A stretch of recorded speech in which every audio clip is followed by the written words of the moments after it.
ahead of Memorial Day weekend. We kick things off right here on a Thursday night. Justin Michael and Mike Milfelt on the front row, and the green is out. Round 15 is underway. 155, a bit of stack up here on the outside line. That is going to allow Will Kirk to slot into second as we make it to turn number one.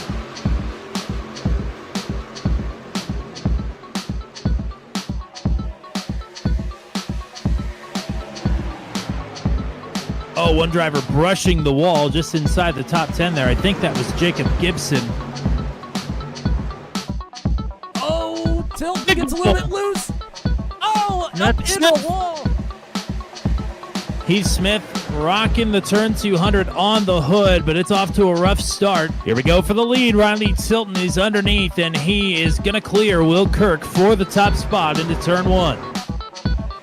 So new leader, 58.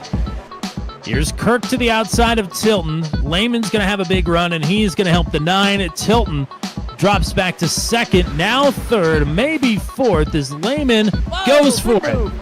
Punches it to the bottom. And if he can't complete this, Justin Michael's going to do the exact same thing that James just did and send some energy up to the 9, maybe. Now he'll drop down in the tri-oval as well. Surely he's not looking 3 wide here. That's kind of what he was lining up for. I think he's looked at it a couple times and has thought better of it. He's going up top. Oh, and he's in the wall. Kirk gets loose, Michael gets in the wall, and James Lehman gets away scot-free. Here's Michael with a run. Lehman shuts the door, but the 87 is going to go back up top. 2 laps to go, or 1 lap to go in the stage, rather. So this is going to be it. Michael looking to use the top. Lehman thought was going to try to cover it, didn't get there. A bit loose there for the 50. Michael right where he wants to be, up top here. Final corners for the stage. Lehman going to push hard. Right up to the door. Going to be a photo finish for the stage, but give it to Justin Michael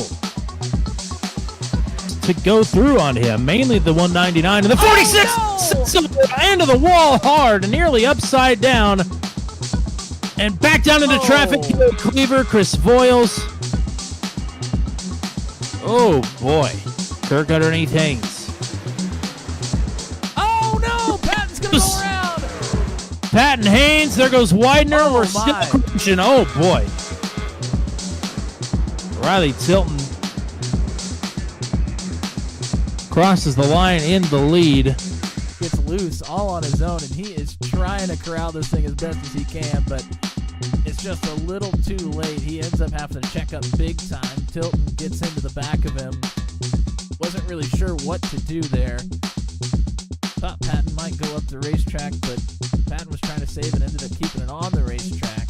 Rob Haynes makes pretty significant contact there and then up into the wall. And then McRoberts, Groover, they're both going to get into Patton pretty darn hard here as well. And then I think Jack Watts is going to, big contact with the 46 there for Watts. Like maybe a little bit of netcode door contact there through the quad oval. Well, let's get a stop being netcode here before too much longer.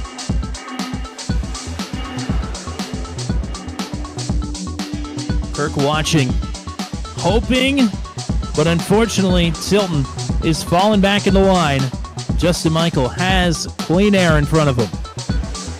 You're right, that was Manos that was down in the grass.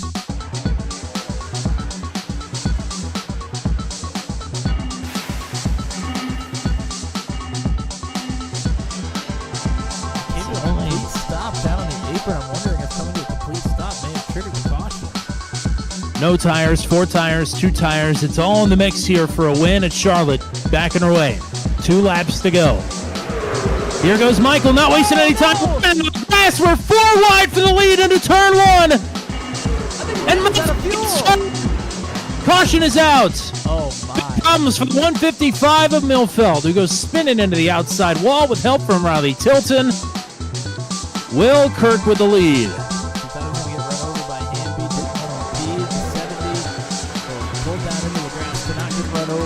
That did make them 4 wide, and he decided to stay down there in the apron might have been a good idea, but directly behind him, Tilton tried to make it 3 wide with Millfelt in the middle and Charlie Widener on the top. Millfelt thought he could just all in there on the bottom, and Tilton caught the left rear of the 155. Justin Michael wants to extend the points lead. Back it away. Not a good start there for Hamby. He stacks up his teammate Widener. And here is Riley Tilton, the big X factor. And these top 3 have been battling all race long, and they're going to do it again here. Michael with clean track. Kirk on 2 tires. Michael on 4. Are we going to make it back to the stripe?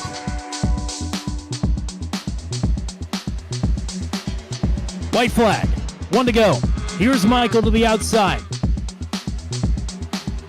Oh, looks like Tilton might be out of fuel. Tilton's out of fuel. Oh, Widener's going to get turned by Slagle. Side by side for the race win. Kirk on the bottom, Michael on the top. Another photo finish here in Max V at Charlotte. Side by side, door to door, wheel to wheel at the stripe. It's Justin Michael. Michael gets it. 12 1/1000ths of a second. Justin Michael is going to eke one out here at Charlotte. And Will Kirk is a bridesmaid again. Yee-haw. That is a bumper, ladies and gentlemen. A blind knight that uses echolocation, viewing the dark, treacherous world through sound. Trapped in a dungeon keep, endangered by combatants, where hazards lurk around every corner. Make sound to have vision, or don't and be stealthy. Avoid impaling threats throughout the dungeon to escape. Engage with other prisoners. Rogue Knight I've been hearing about. Could you find the key and unlock my cell? Free them to fight back with more allies. Let's take this guy. The Dungeon Labyrinth has many paths and even more traps. Struggle through the darkness to find your freedom.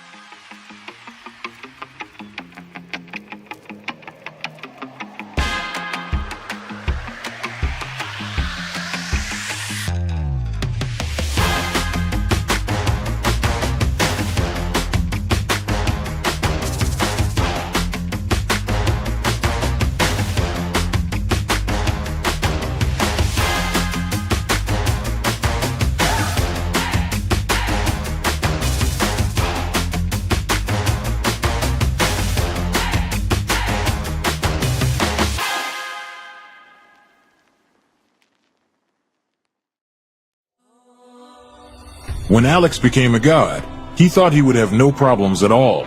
Until... He landed in the Divine Dimension and was tasked with protecting the entire multiverse. Am I connected to every single Alex Ambrose that ever existed? Alex could travel across dimensions, defying the laws of time and space, to help other Alexes throughout the multiverse. But then everything changed. No! Aw! I have to go back and save them. But if Alex went back to the mortal world, he would relinquish all of his power and his memories. I don't have a choice. I must go back. When Alex returned back to Earth, he goes back to being your average business tycoon millionaire, unaware that the people he cared most about are in danger. Someone help me! Yvonne, what happened?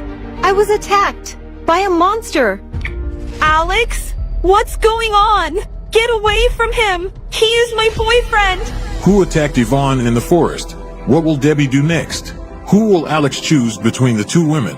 Will Alex ever remember who he was before traveling into a different multiverse? To hear what happens next and whether Alex can stop the deranged monster before he strikes again, listen to the original audio drama, Insta Millionaire Returns, only on Pocket FM. Download the app now and find out.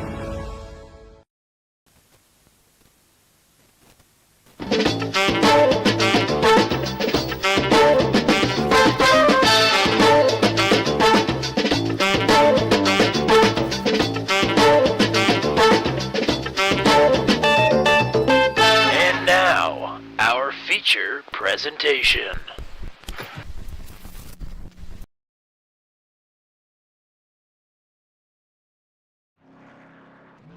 Welcome back, one and all, to Turn 200's coverage of the Maximum Velocity CNC Home Designs Truck Series. It's round number 16 of the season here from Worldwide Technology Raceway, right across the Mississippi from the Gateway Arch. It's Gateway time here with Max V on a Thursday night. Thank you, everybody, for joining us. It's Tommy Cook and it's Matt Williamson. Matt Williamson, welcome home to Gateway. Yeah, good to be here. We are gonna be live and living on Sunday for the actual NASCAR Cup Series, but it's good to get a little preview here with the CNC Home Designs Truck Series here on Thursday night. This is an interesting little track as we see Justin Michael go for a pretty nice slide into turn one on his second qualifying lap. So not going to be a very good quali for Justin Michael, but that is going to be pretty common here. We're in the daytime. This track gets pretty slick. Turns 1 and 2, in my opinion, are very difficult. Turns 3 and 4, a little bit easier, but still tricky in their own right. Qualifying about to wrap up here. Let's take a look at the point standings heading into tonight's action. Well, Justin Michael took his 5th win of the season just last week, so he's extending his points lead. Of course, Andrew Schulte was not there last week, so Schulte still does sit in second, 45 points behind. Scott Patton in third. Heath Smith in fourth. And Mike Milfelt had a good run. He sits in 5th in the points. Charlie Widener is tied with Mike Milfelt for 5th, in fact. Rob Haynes, Will Kirk, Greg Mall, and Johnny Hamby will round out your top 10 here. And Will Kirk up a spot after his runner-up finish by only 12 one-thousandths of a second. It was a heartbreaker, but Will Kirk bringing momentum into Gateway here today for 128 laps around Worldwide Technology Raceway, the 1.25 mile, 4-turn, oblong, weird track. Drivers torn on it, apparently, as we've only got 23 set to do battle here tonight for round number 16 of the season. But with another pole position, it's Rob Haynes who will lead the field to the green. Heath Smith going to line up on the outside pole here in truck number 1. Matt Burkhart kind enough to provide the thumbnail for today's broadcast. Thank you to Matt. That will roll off from third. Next to, I'd say, the odds-on favorite to win here tonight, Scott Patton, who will roll off in fourth. He the second quickest in practice. Johnny Hamby got a podium last week at Charlotte. He will roll off from 5th. Next to Jack Watts in the 77 on the outside of row number 3. Matt Sisler, tough exit for him last week. He will start in the 7th spot as Charlie Widener to his outside in 8th. Last week's runner-up, Will Kirk, starts in 9th. Next to Kerry Cleaver, a top 10 start for the 69. Row number 6 is John Pansola and Ryan McRoberts, who got a top 10 last week. Chris Sargent and Daniel Reese then on row number 7. Then it's the non-qualifiers, Justin Michael, Andrew Schulte. What a heavy-hitting row number 8. The top 2 in the points start 15th and 16th. Greg Mall in the top 10 in points. He starts in 17th. Bill Paradise snuck in for a top 10 last week. He starts in 18th. Brad Slagle also got his first top 5, I believe, of the season last week. He starts in 19th tonight. Michael Van in 20th. Zachary Groover, a top 10 as well last week, back in 21st. Chris Voiles in 22nd. And I believe Curtis Rogers has not rejoined the session. He lagged out a bit earlier and has not come back. So he was scheduled to make his debut tonight. That is not going to happen.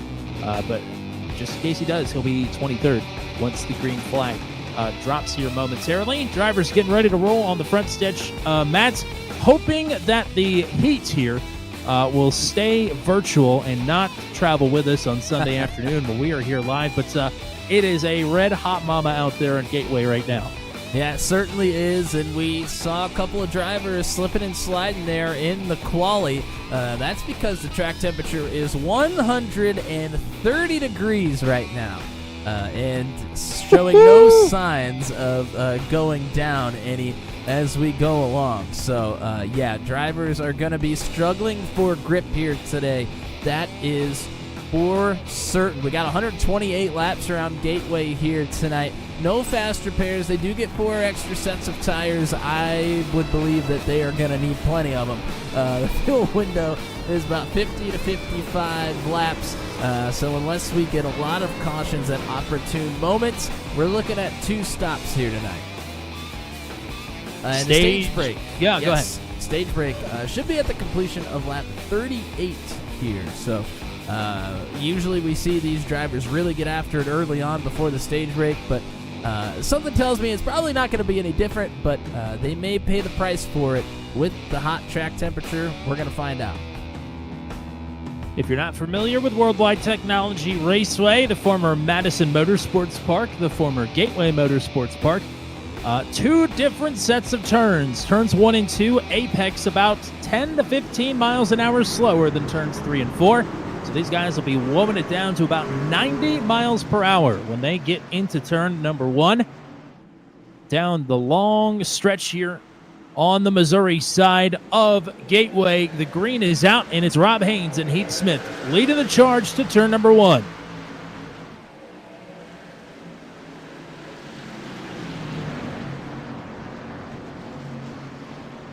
Haynes with the advantage, shifting down to third, I would imagine, on the itinerary for some of these drivers, as here comes Smith fighting back, charging back down to turns 3 and 4. 160 miles an hour down to 115 through the middle of the turns, as we're still going to be side by side for the lead. Now for second as Patton fights on the outside.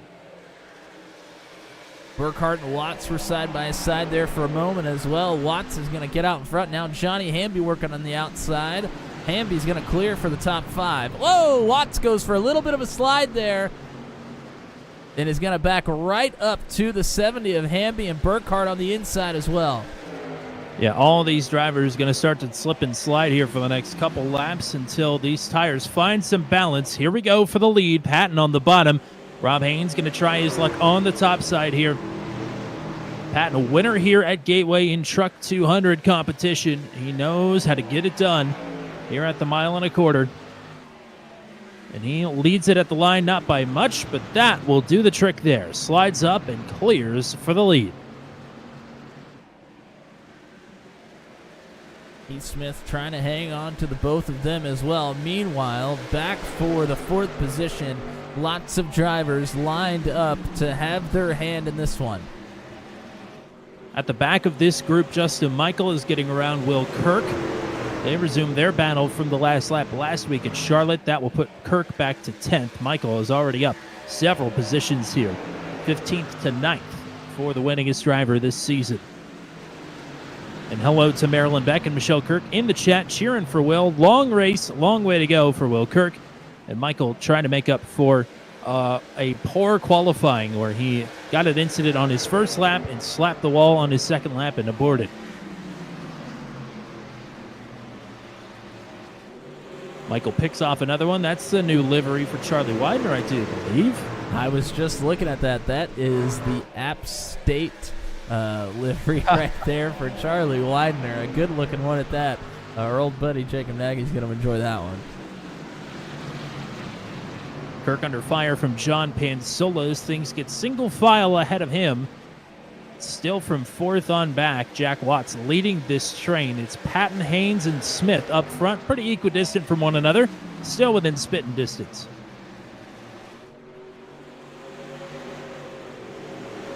Sisler under fire. This is from Justin Michael. The battle for 7th. Sisler had a tough exit last week. Got turned by Jacob Gibson battling in the top 5 as, I think Will Kirk might have been him that just got up into the wall there. It was one of those gray trucks back there. It was Kirk.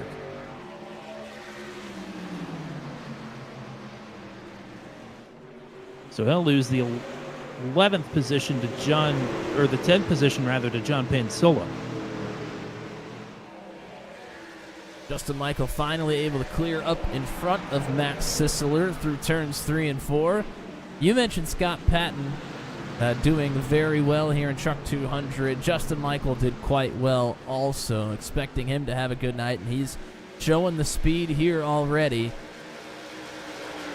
Burkhart has been running the inside pretty much all race. Now is going to jump to the outside of Johnny Hamby, trying to get something done here.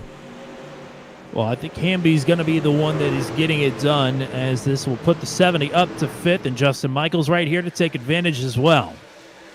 I want to point this out. 10th on the grid, Kerry Cleaver had a disconnect before the session even started between qualifying and the grid.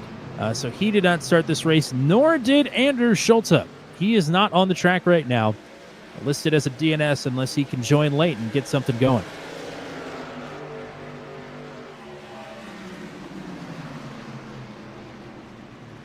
Patton and Haynes still pretty close together. Haynes has had a couple of looks here to get back to the lead, but getting a pass done here is difficult. I'm sure Haynes wants to try and manage the tires here, even with a short dash to just lap 38. It helps to manage your stuff. We saw that last week with Justin Michael coming alive late in the stage to take the win. Yeah, in the last 2 or 3 weeks, as Michael's thought about looking to the inside, Hamby's actually going to look to the inside of Watts. But Michael not able to make that maneuver, is going to have to wait for Hamby to take care of business here. Slip sliding around Hamby and Watts, and now Justin Michael will tuck in the line behind the 70.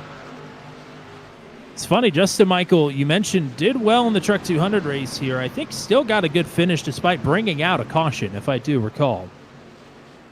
But loves Darlington, does not like this track as much, even though they're pretty similar. But you wouldn't be able to tell right now. He is absolutely carving his way through the field.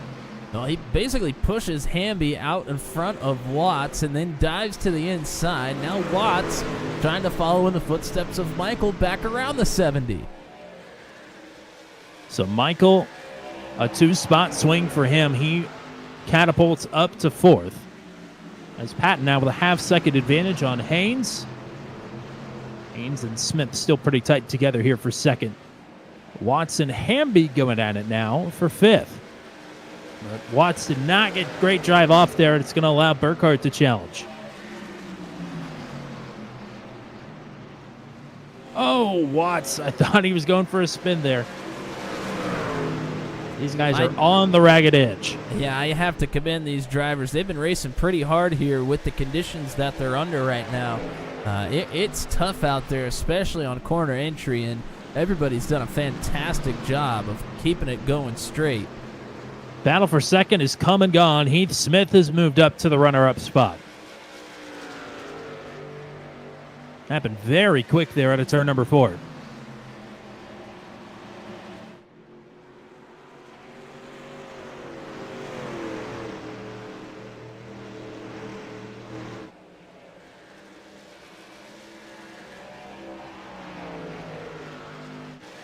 Watching from the blimp cam, I could see cars driving on the highway next to the track. I don't know if I've ever seen that anywhere before. That's interesting. I'm sure it's other places, but I've never noticed before. That's just the realism that we have here on iRacing. They even just stopped at a red light. Incredible.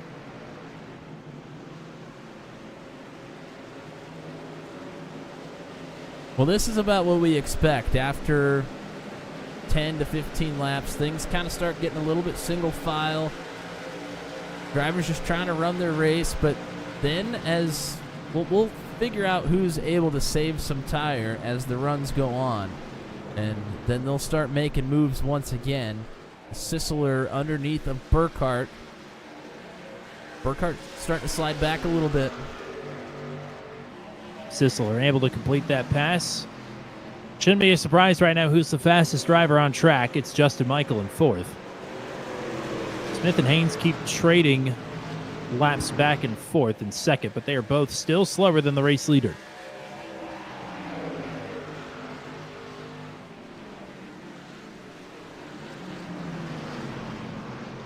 Patton looking comfortable out front here in the 46. Looking for a third win on the season.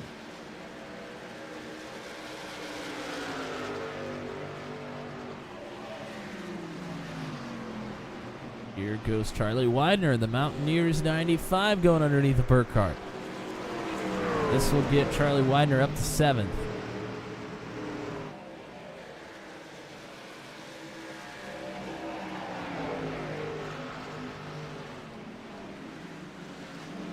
Justin Michael closing in on Rob Haynes for a spot on the podium.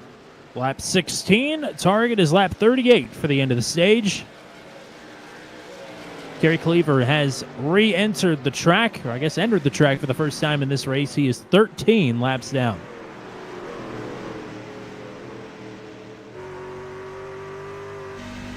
Go ahead and go on board with Justin Michael, trying to run down Rob Haynes and show you the big difference in these sets of corners. This is down into turns 1 and 2. Major slowdown. Everybody utilizing more the middle of the racetrack right now as the tires have started to fade away.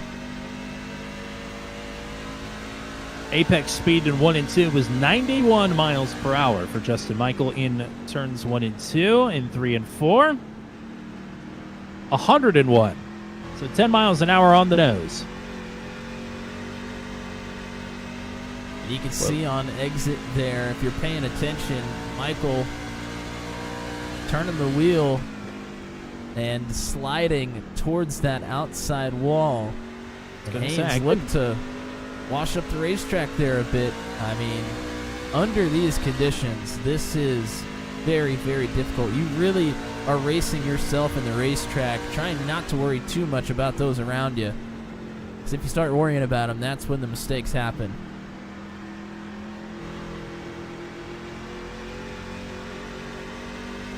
Haynes under fire.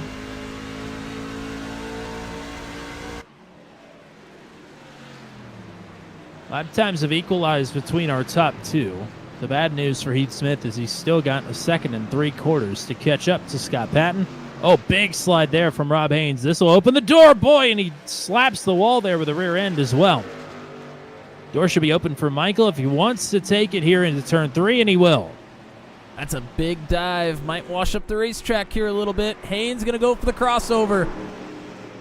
Slider in multiple ways there. Justin Michael up and into third.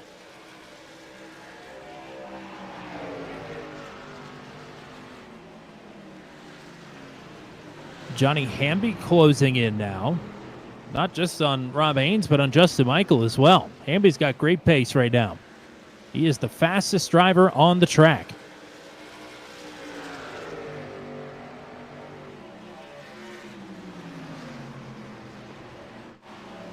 You know, this kind of is similar to Pocono, the road course of ovals.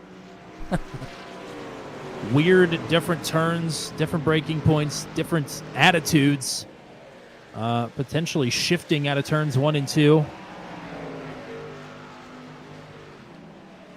Yeah, I mean, we kind of talk about on ovals, you know, some of the differences between, turns 1 and 2 and then turns 3 and 4. And there's definitely a lot of tracks that have decently big differences, but this one is definitely one of the more pronounced as far as quite different from one end of the racetrack to the other.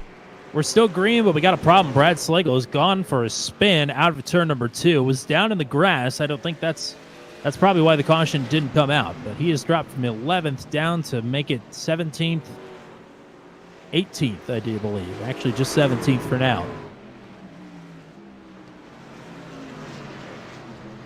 Still green here. Stage break on lap 38. It's Scott Patton. He has gotten back on his horse, so to speak, and started to put the better laps up to fend off the pursuing Heath Smith. Smith and Michael running about equal laps right now, both in the 36.6s. And Rob Haynes and Johnny Hamby, 4th and 5th. Hamby still closing in on Haynes here.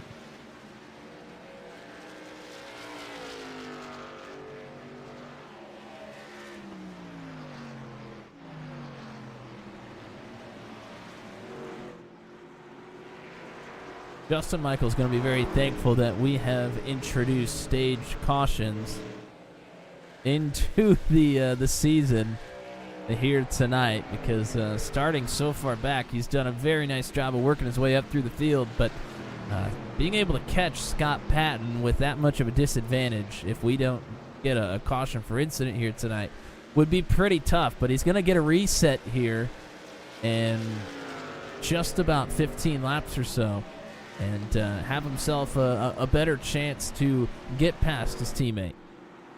Certainly will have an opportunity, and maybe that is enough for a driver of Justin Michael's caliber, but Scott Patton looks to be on rails.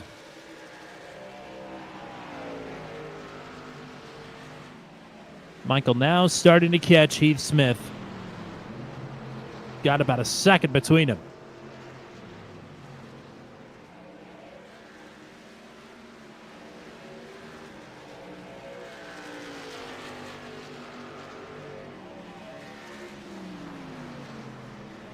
Starting to catch some lap traffic for the race leader.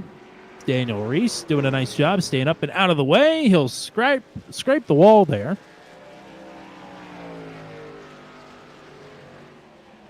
And that takes Gary Cleaver out of the lucky dog spot. Gosh darn it.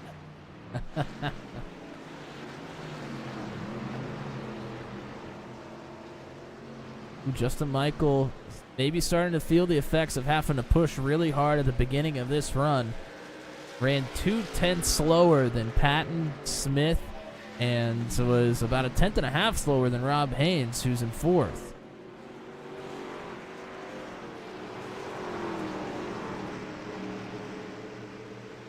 So had to work those tires really hard to be able to get up to this 3rd position, but might struggle to hang on to this position as we keep going here.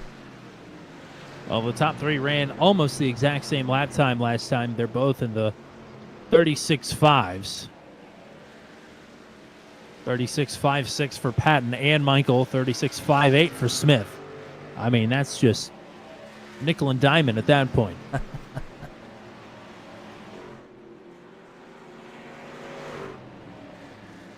Riley Michael's Widener certainly sliding around, as is Widener trying to find his way around Matt Sisler here. Widener's done a good job of just staying consistent, not pushing too hard at the beginning of the race. Picked up a couple of positions, and now looking for another one on Sisler.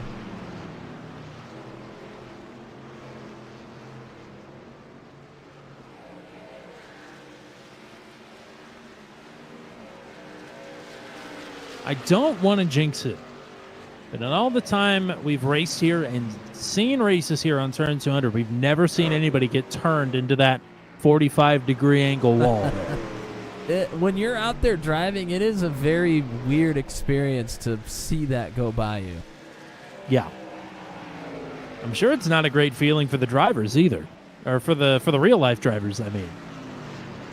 And we're going to show it to you here. Widener trying to work on Sisler. Look on the right side at the outside wall as they go down the backstretch here. See that big opening? That is something that is so completely abnormal on a NASCAR oval. It kind of freaks you out a little bit. In the modern day, truly, it is an abnormality. Most tracks have, gotten rid of those. Bristol had one for a while, and then Michael Waltrip cut himself in half, and then they got rid of it. There's still a few tracks that have those, and I just saw a paved 410 wing sprint car crash into one just a couple days ago. And God, it was horrendous. The guy was okay, luckily.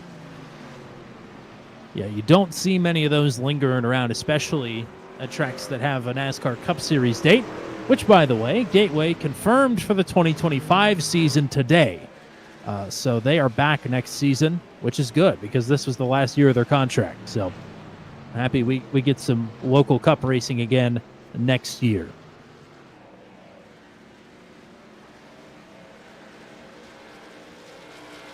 Local for us, I should say. Yes. and the Midwest has Iowa this year as well. So yes, they do. The Midwest starting to get some more Cup dates, which is very nice. Indy Oval's back. Chicago Street Course still a thing. Yeah, it's popping off in the Midwest.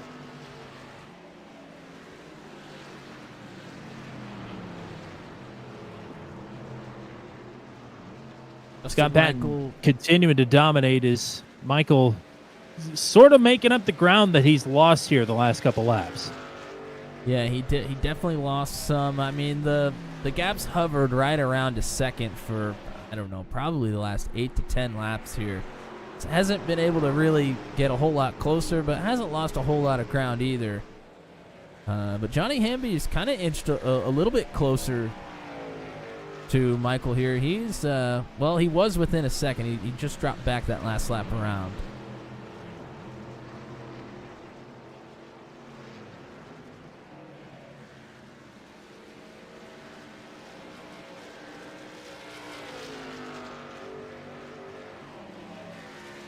It'll be 5 laps to go in the stage when we cross the stripe here. Scott Patton has led all but a couple. Dominant right now, 3.5 second advantage over Heath Smith, who is starting to out-time Justin Michael once again, but they keep trading laps back and forth. It's hard to really tell, but you're right. That bubble can't be popped for whatever reason. Michael seems to not be able to get closer than a second.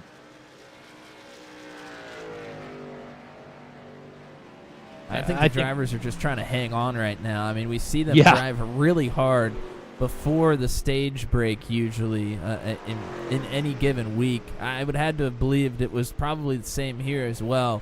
But here with the hot track temperatures, it has just eaten up the tires. So I think everybody's just kind of content to run the laps and make sure they make it to the stage break without incident probably.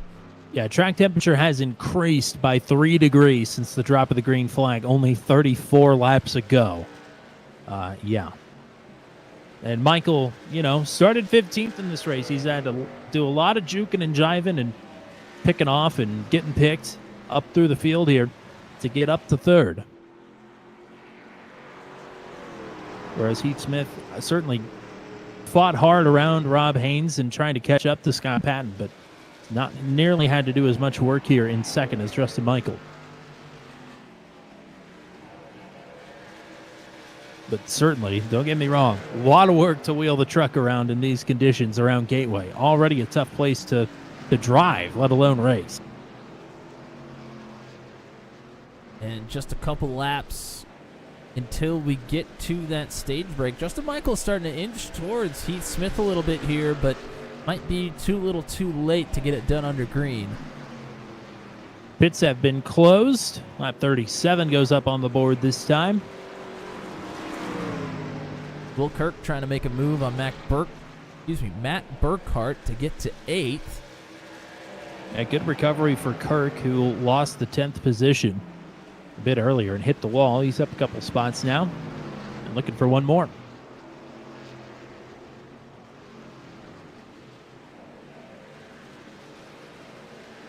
Oh, Burkhart, pretty big wiggle there out of 2. Might open the door, but some lap traffic to contend with here as well.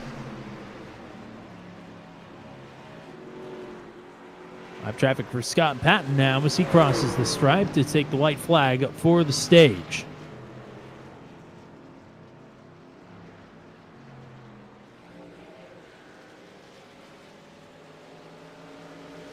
Daniel Reese staying out of the way here for this battle for 3 stage points. Oh, and the caution is out. I think Kerry Cleaver has crashed. So it's on the final lap for the stage here. We have a caution for incident. It doesn't change the outcome up front. Luke the Nuke is back with a green and white checkered flag here. The stage goes to Scott Patton. Before we get to pit stops, let's go ahead and take a look at what happened to Kerry here. He is already slow on the racetrack at this point. Yeah, I've gone around 2 or 3 laps here, and I can't seem to find him even hitting the wall. It's close to it on the lap that he pulls in. But I don't think he hits it. Did he downshift maybe? I think he may right here on the backstretch. Let me go to the cockpit view here. It looked like he blew his engine right here on the backstretch. There's no trash right now in iRacing. Maybe that'll change someday. So he didn't downshift, but I'm wondering if he almost like he neck coated into the outside. I mean, he definitely wasn't even that close to the outside wall, but it's almost like right at the opening where we talked about that gap in the wall was. It's almost like it neck coated him into that wall and just exploded the engine. That is bizarre. I don't know. Very bizarre incident there. Certainly nothing that Kerry did to deserve that one. Yeah, Kerry had to start this race late after getting disconnected, and it looks like some more connection issues going to take him out of this one. As everybody, of course, down pit road right now, race is won easily by Scott Patton. Justin Michael ekes it out at the line over Rob Haynes. Some move. Justin Michael up to second now.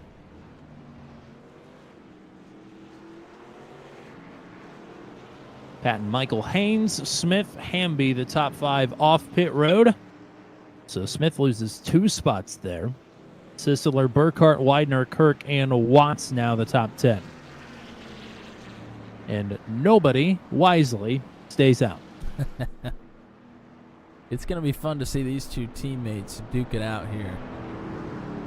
Starting on the front row. Of course, a much different outlook here as we go forward in this race. I mean, for the first stint, they knew that there was a set break. They could kind of push it pretty hard, even though the track temperature was warm.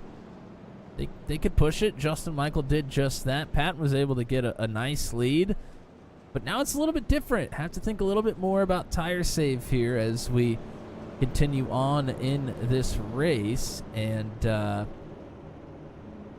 think they may be able to stretch it to 1 stop potentially. That would be a bit of a difficult feat maybe, but I think it can be done here. I also think it can be done. Be interesting to see if they have to do it, if this bunching up of the field is going to breed another caution, especially since track conditions unrelenting out here. Cold tires, hot track. Track temperature has gone down a couple of degrees, but it's still above where it was when we started this race on cold tires. And the teammates on the front row once more, battling out again, as they have multiple times this season. Scott Patton, the technician, the wizard around some of these oddball tracks, especially in the 1 to 1 1/4 mile range. Phoenix, Dover, North Wilkesboro. I know that's under a mile, but still, Patton knows how to get it done on some of the weirder tracks that we're going to go to this season. But don't discount the hot hand on the floor right now. Justin Michael coming in for another dunk here, looking for a 6th win on the season. What was unthinkable just, I don't know, even 6 or 7 weeks ago, honestly. Justin Michael going on the run that he's on right now. What a turnaround it's been, and it doesn't look like it's going to slow down anytime soon. But will this be the one that changes it, or will Justin Michael prevail once again? Well, even for, I think, a 2nd place for Michael is still a good race considering the start to the season that he had.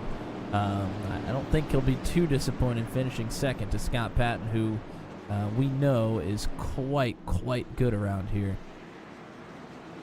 Long way to go. Lots still to unfold, including potentially a green flag pit stop, depending on how we get around Gateway for the rest of the event here. Lap 43 of 128 on the board this time. Scott Patton in control of the field here. Back underway.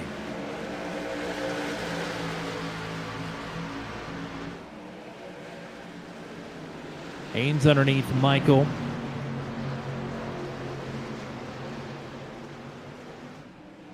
Haynes a wiggle up the track. Michael a wiggle down from the wall.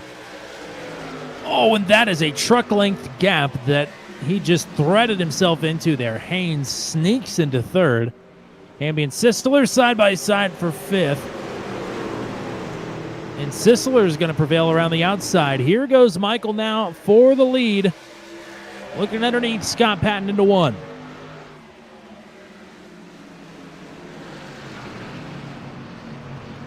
Patton under threat for the first time here today. How will he respond? Punches it out of two. Patton's got a good run, but Michael has the positioning here on the inside, headed to three. We've seen plenty of big dives to the inside here in turn 3 for Michael throughout that first run, but Patton trying to hang on, doing a pretty good job. Michael not able to clear yet. Even keel.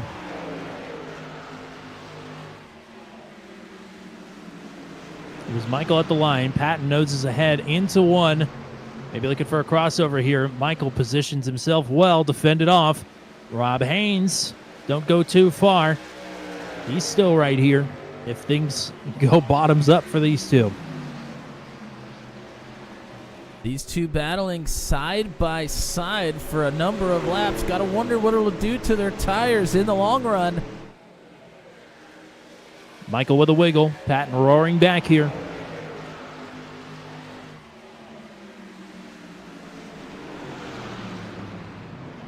Patton a bit free there on the top side. Michael running him up a bit higher on the track that he wants to be. Still not clear. Yeah, the longer this goes on, advantage Michael, I would say. But Patton not going to give up. Oh! Patton into the wall. Haynes going to take an attempt to the inside down into turn 1 as well. Battle for the lead has subsided. Michael up front. Here's Haynes and Patton now side by side for second. Will Kirk and Jack Watts battling hard for ninth behind this duo as well. And Haynes going to fall back into line.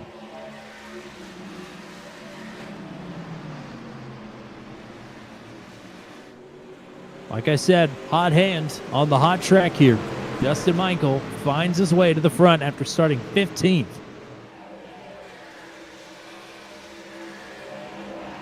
From first back to about 12th. Everybody pretty much single file and all close together here. Can't make any mistakes when they're all bunched up like this. Yeah, Kirk stays ahead of Watts. They were quarter panel to quarter panel there for quite some time. Similar to what we were seeing for the lead.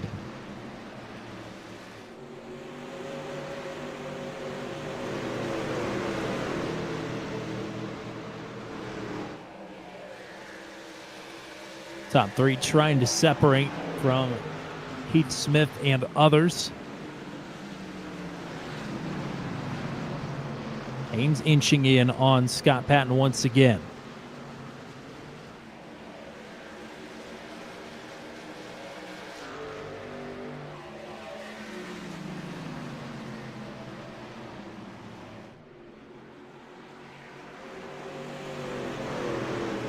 Here go Kirk and Watts battling once again for ninth, and Greg Mall is right here. First time we've said Greg's name tonight.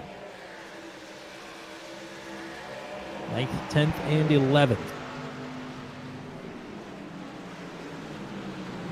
Charlie Widener got a piece of the wall, trying to bow out for the entry to turn number 1. He loses some time to Johnny Hamby. Kirk able to prevail there on the top side. Good work. Oh, Watts a huge dive. Trying what to a go lunge. for a bit of a slider. He's able to hold it down on the bottom of the racetrack, sliding up a little bit out of 4. And is going to clear. Greg Mall looking underneath of Will Kirk as well, but had to check up big time. Yeah, big move there. That battle is not over yet. As Kirk coming back, he'll cross him up. How hard is Kirk going to send it down into turn 3? I wonder. He's pretty gracious down there. Well, he's going to roll the bottom a lot better here. Watts outbroke him, but he's on the outside here.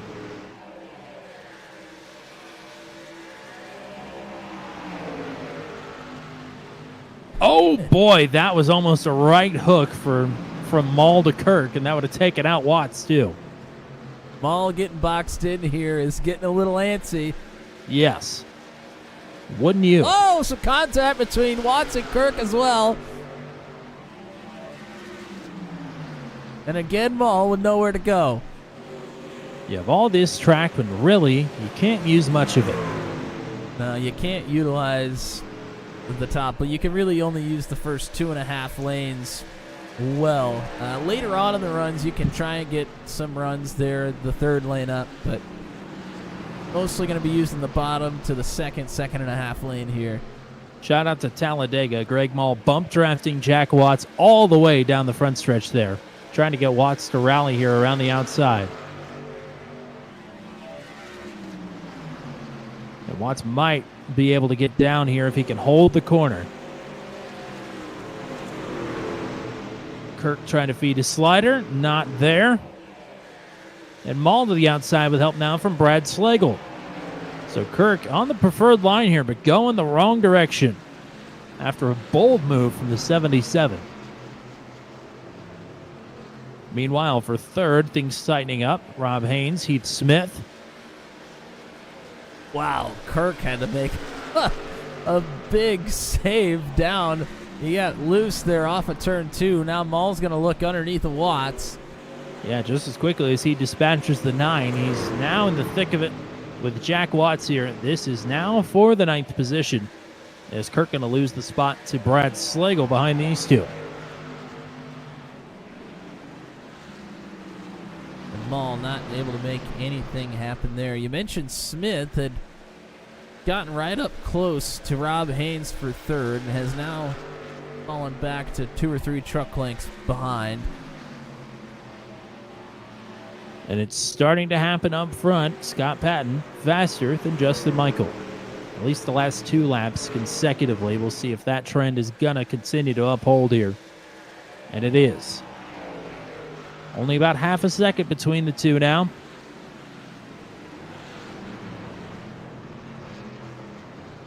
Patton in deep into turn 1. He may not make up any ground this lap.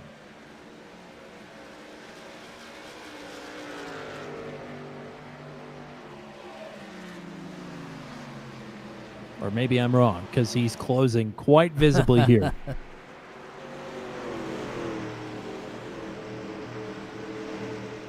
Is Michael saving? Was Patton saving?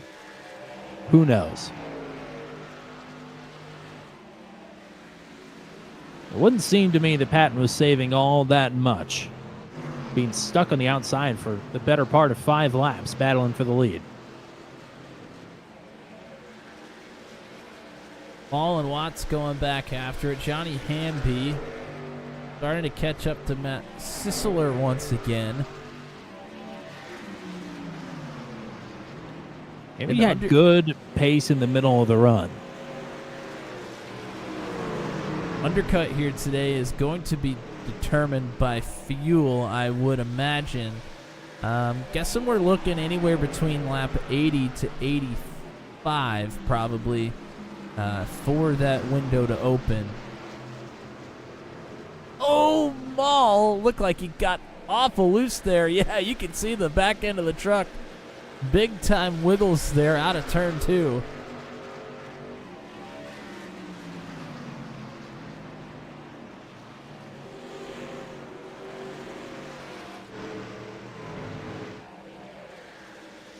Big time wiggles for Hamby out of turn 4 as well. Drivers still trying to push hard to make up positions, but tires underneath of them starting to fail them. Patton closing in again here. About 0.4 of a second. Michael had started to rally the last couple laps, but that gap continuing to close here. Michael moving up about half a lane on entry into 3, looking for something. Either that or he can't hold the truck down into 3. Track temp, by the way, up 1 degree from the restart. Still not the peak of the race, but... Oh, there goes Michael! Half spin, he saves it, but there goes Patton now to the lead. Justin Michael back to second. Lucky he didn't junk that truck. Yeah, Michael had to save it just to not run into Scott Patton there. And that right Michael- rear tire is hot. That thing is all yawed out here in turn 3 and 4 still. Yeah, he's going to have to take it easy a little bit here for a lap or two, trying to get him cooled down as much as possible. Just about impossible here today. Yeah.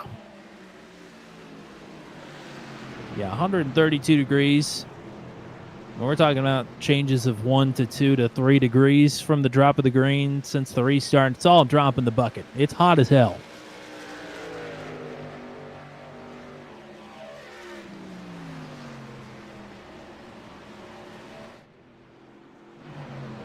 So Michael back to second, still keeping up here.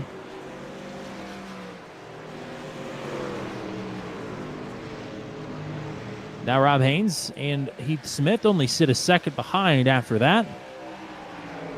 I'm sure Patton looking to set sail now that he's got some clean air in front of him. Yeah, we're going to go back and take a look at that one here as well.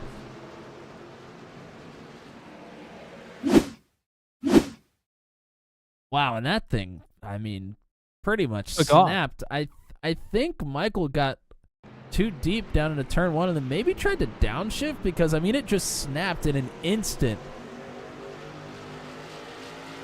But able to make that, I mean, that was a great save for as quickly as that happened. Back up one more time. I want to go inside the truck with Justin.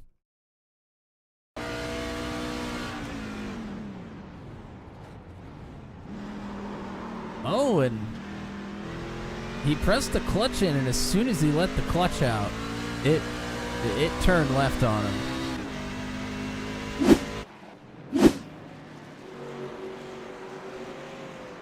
Looked like there was a shift in there as well, probably. So I think got in a little too deep and was trying to keep it from getting up into the wall, and as a result, it ended up turning left on him instead. So I had to make an evasive maneuver anyways. That doesn't happen naturally unless you hit a banana peel or somebody green shells you.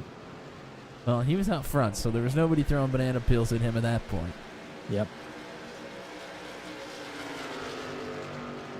Lucky it wasn't a blue shell. He's still motoring on here in second, but he is starting to drop back towards Rob Haynes a bit.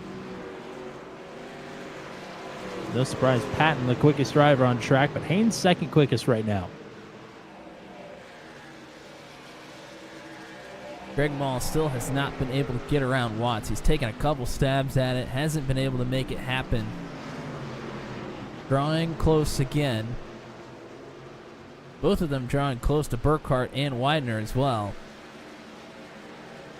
Watts has been running pretty good here these last few weeks, gotten to call his name more and more, running pretty consistently inside the top 10. And another good run thus far for Watts, running P9.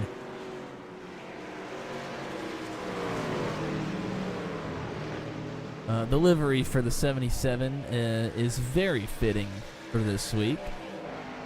The Budweiser truck in Budweiser country. Yes, indeed. You ever had a Budweiser before? I've had one or two in my day. You going to be having any Budweiser this weekend? That's the question. I am. I will be at the Budweiser Brewery on Saturday, and I have a date with Ross Chastain. Ooh la la. Yep, Ross is doing a meet and greet, and I got some tickets to do a little meet and greet with Ross at the brewery on Saturday. So that's going to be a good time.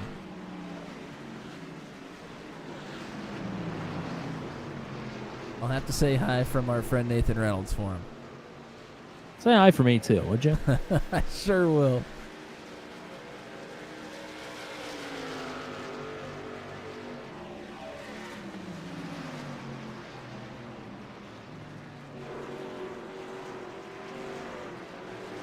It's like got Widener Michael. starting to struggle a little bit with corner entry. Kind of struggle to get planted and find that grip through the middle of the corners as well. Burkhart starting to move forward towards the back of the 95. Michael Van down pit road. He was outside of the top 15. The Matt Williamson pit window opens up here in about 13 laps or so. I do see somebody else coming down pit road here. I think it's Greg Mall. So this is interesting. Yeah, and I'm not sure how far they can stretch it on fuel, to be honest. They can stretch it maybe longer than we think they can. I mean, this would be going for a big undercut, but I would think that this is probably a play for having to take another pit stop after this. If not for anything, it'd be for tires. Certainly. And there's nothing wrong with that.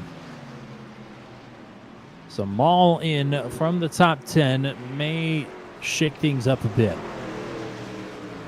At least for the drivers in the back half of the top 10 here.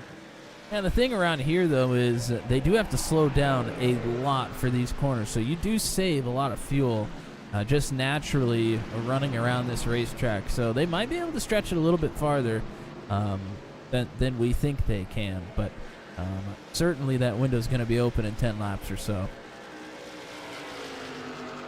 In a season full of exciting races, as here comes Charlie Widener to pit road, the Daredevil Series will be closing out Season 5 here at Gateway. They've had one points-paying race here and an all-star race here, and they've both been just top-notch. So Gateway is sure to provide some entertainment here. I believe in late October is when the Daredevil Series is going to wrap up, but it's going to start on July 17th. So Daredevil coming back here soon. Very excited for that. Tommy, Rob Haynes has started to catch Justin. I shouldn't say starting. He has caught Justin Michael here. He started the process of trying to dispose of Justin Michael, who is going the wrong direction fast. That gap has opened up to nearly 3 seconds as here comes Heath Smith and Johnny Hamby down pit road. Jack Watts down pit road as well. So things are in motion here. And things are in motion for Rob Haynes trying to get back up to second. Pole sitter waited patiently and not going to strike. He's going to strike on pit road. So will Matt Sisler, it looks like. I'm curious to see where Charlie Widener... Scott Patton, yes. Oh, you're kidding me. Scott Patton, black flag. We saw him lock it up right at the line. Did he take the access road? That's my question. Yeah, he did take the access road. He actually dipped it off into the grass. He lost a ton of time on pit road entry before the penalty. And now a 40-second hole for Patton. I mean, he's out. He's out of the win here without a caution. This is Rob Haynes' race right now. The undercut on Justin Michael, who's still out on track and still ice skating around Gateway here.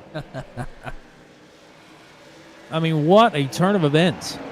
I think a lot of these drivers just decided to make the play for tires rather than fuel, but Justin Michael might be going for the fuel number rather than coming in for the tire play.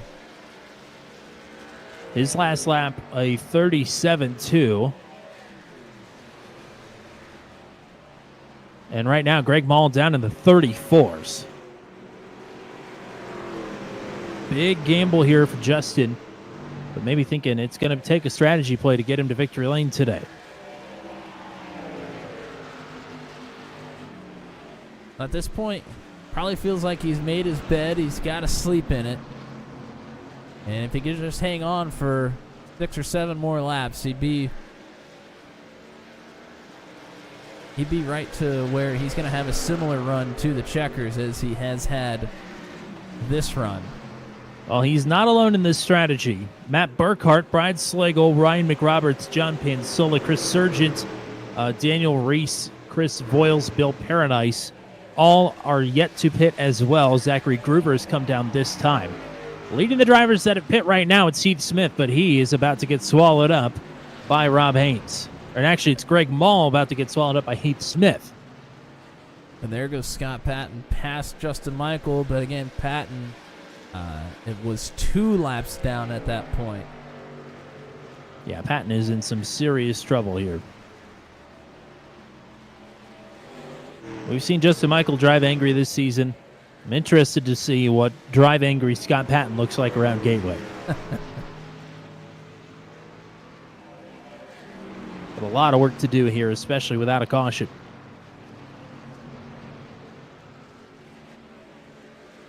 Oh, Greg Mall. Wow. Ow! Giddy up, cowboy. Yep. He had to chase that one a little bit. Just a skosh.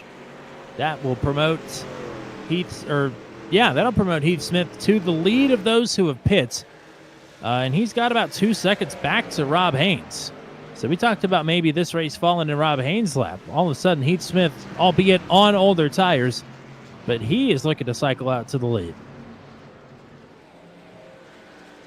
And again, these guys lapping in the 35s. Justin Michael has gotten down to a high 36.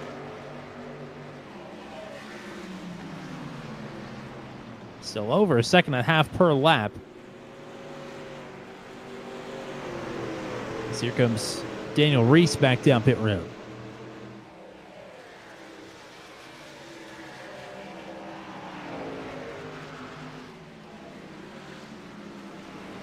And here comes Rob Haynes flying by Greg Mall.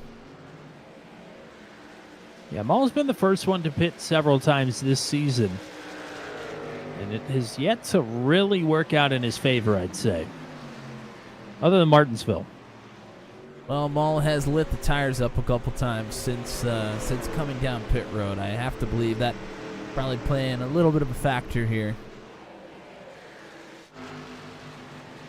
2:13 local time in the sim. Track temperature back down to 131. Here comes Justin Michael. Michael from the lead will give the top spot to Matt Burkhart. As the 87 down pit road. He did not speed on his way in. And we might be wrong about the fuel calc here because I don't think Justin Michael would have to go another 48 laps. This run was only about 40 laps, 39 to 40. So looks like he may be going for another pit stop at some point as well, just trying to give himself not as many laps to have to run on this set of tires.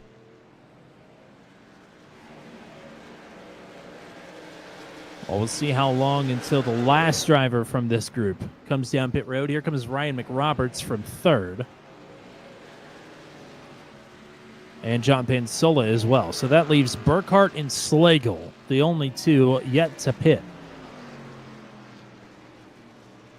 Restarted on, I think, lap 41. So this would be 40 laps here under green.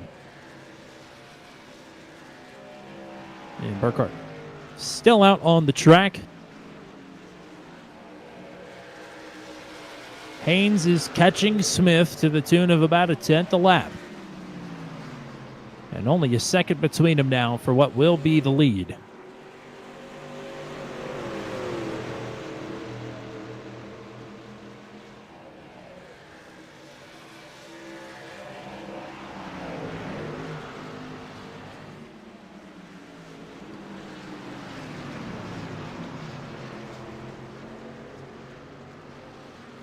Justin Michael, purple lap.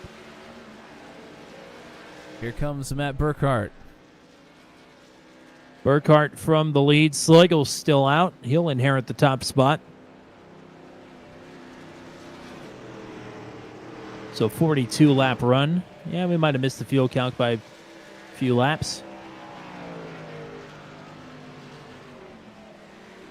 Because I mean, the Slagle only has to make it a couple. Yep, here he comes. Oh, all right. I was going to say, if he could make it one more lap, he definitely could potentially not have to come down pit road again, but... And again, maybe this is a play for tires and they have more fuel in the tank and they can make it to the end.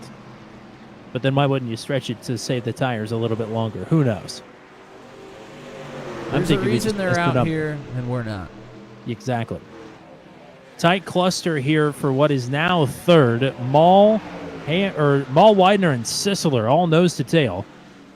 Widener drops down to the bottom. Thought maybe he was looking for a move on Widener, or on Greg Mall, but instead he's going to put himself in the crosshairs of Sisler, who's going for it up top. Yeah, it was almost like he was going to dive down to the bottom, but checked up pretty big there on entry into 1. And allowed Sisler to get to the outside. Uh-oh. Don't tell me we're looking for 3 wide around Gateway. Not going to happen this time, but it was starting to smell like it. Scott Patton is closing in on John Pansola, and that will be for 14th. But crucially, that will be for the lucky dog spot.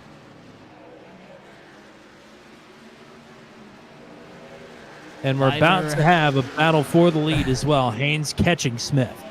Widener had to chase it down out of 2, so now Johnny Hamby right here with this group of 4 as well. Justin Michael starting to work his way through the field underneath of Will Kirk at the moment. That's to get to 8th. And Sisler, big dive underneath of Greg Mall.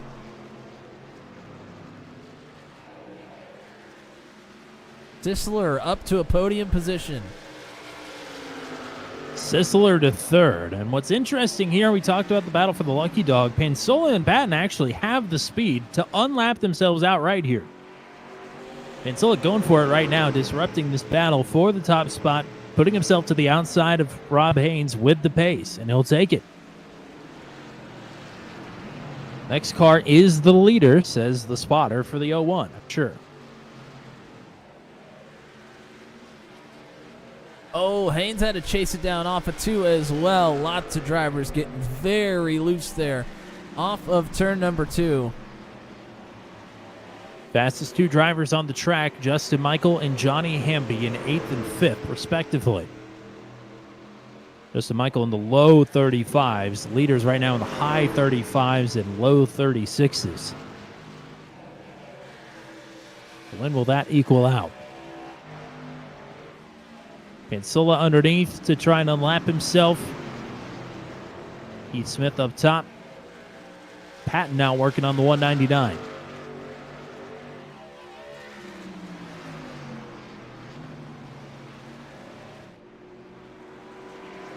Justin Michael is catching up to this group here with Charlie Widener and Greg Mall, who are both coming down pit road.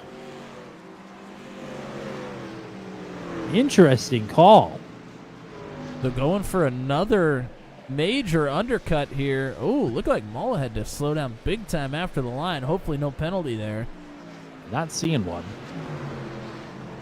I feel like it was not that long ago that those 2 hit pit road. Interesting. Yeah, simultaneously as well. They're not teammates. Would have been about 20 laps ago, I believe.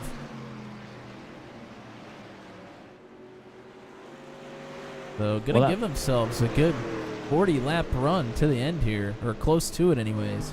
Well, that puts the fastest 2 drivers next to each other on the track, but I mean, Johnny Hamby and Justin Michael. Michael just blew past Hamby. Without issue.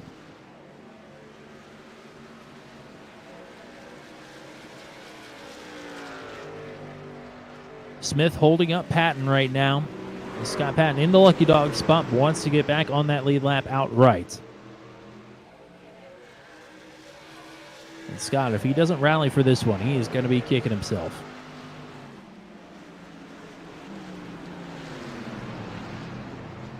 But it's going to take quite a rally here. Yeah, he's going to need some help. He's going to have to unlap himself and probably hope he gets some sort of a caution after making up some positions here. Currently sits in 13th. He's got Groover and Pansola right in front to be able to get up to 11th, but it's a pretty long road to hoe after that. Justin Michael slider underneath the Sisler through turns 3 and 4. Justin Michael up to 3rd. Up to 3rd, and crucially only about 4.5 seconds behind the battle for the lead. Well, Patton gets clear of Smith, and then right behind him, Rob Haynes has caught back up to Heath Smith here, just a few truck lengths behind. Smith starting to suffer on this older rubber. Here comes Will Kurt to pit road, he says over the radio. Oh, Haynes, a big wiggle, has to chase it again. Oh, Kurt got off into the grass there on pit road entry as well. I would He tries- imagine. Oh, no, he Smith and spin! Kirk is spun on pit road entry.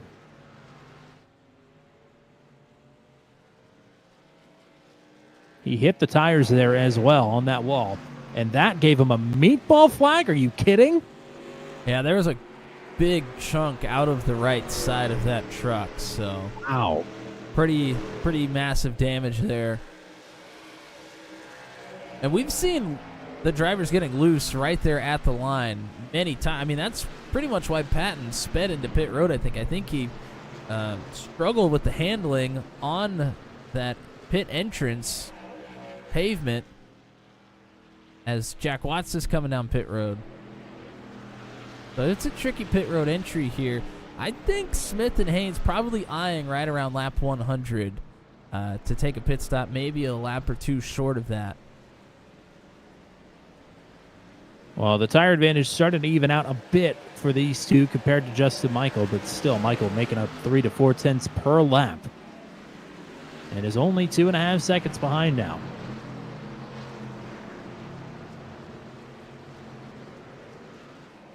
The way they Strategies are running wild here, brother. Well, Smith and Haynes came down pit road on lap 71 and 72. They came right around lap 100. They basically set themselves up for kind of 3:30-ish lap stints, kind of cutting it right into thirds there. So we're looking at pit stops for them probably here in the next 4 or 5 laps.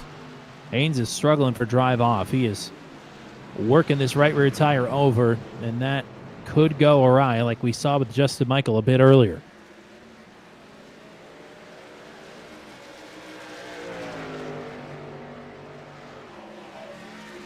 Michael's still hanging here in the low 36s while these two are running 36.5s. Widener going to work through him. Here comes Greg Mall past Scott Patton. Mall, of course, one of those drivers that came for the second pit stop extremely early. It was Mall and Widener that came down on lap 88 after running only about 20 laps. How is this going to sort out? Everybody's everywhere. I think Mall and Widener are hoping that they can go for an extreme undercut, and then the lap times will kind of even out after maybe 25 to 30 laps on the tires. Well, if Justin Michael finds his way to pit road before these two are done. There's no question about it. Michael has caught Rob Haynes here. Matt Sisler is down pit road. That may be the winning move. Sisler from 4th. Haynes And you is can see major wiggles struggling. there out of Haynes. Trying to get through turn 2, just struggling extremely. And now going for a bit of a block down on the low side. Yeah, why not? I'm sure Heath is cheering this on right now. Fight hard. Yeah, I mean, they kind of have to at this point. Haynes going to give Michael the inside this time. And it is going to be over for Rob Haynes there. Crew Chief Matt Williamson's target lap is in a lap and a half here. We'll see if Haynes ducks into pit road now or if he's going to wait. Here comes Heath Smith. Here comes Rob Haynes. Michael will try the overcut. He's got no choice, at least by 1 lap, but he stayed out in an extra 10 last time.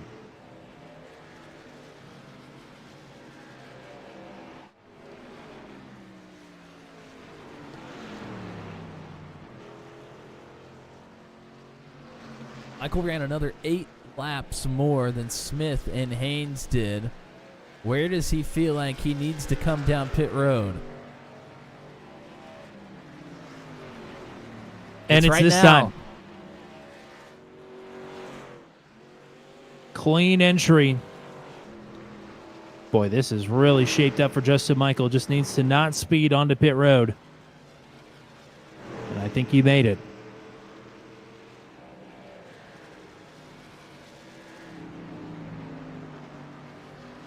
Smith and Haynes just now coming off of pit road, blending onto the backstretch.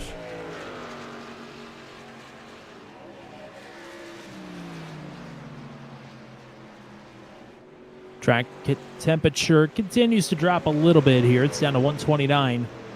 Still blistering. Great stop for Justin Michael.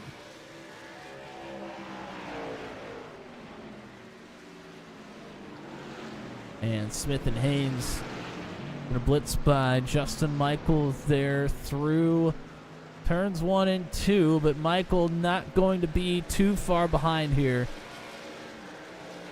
Now, the difference between an 8-lap tire differential and a 1-lap tire differential, is Michael going to be able to pass these two? He's got to make up a lot of ground right here and hope that Sisler doesn't fight him too hard. Michael going to slide up in front, knows how crucial that is.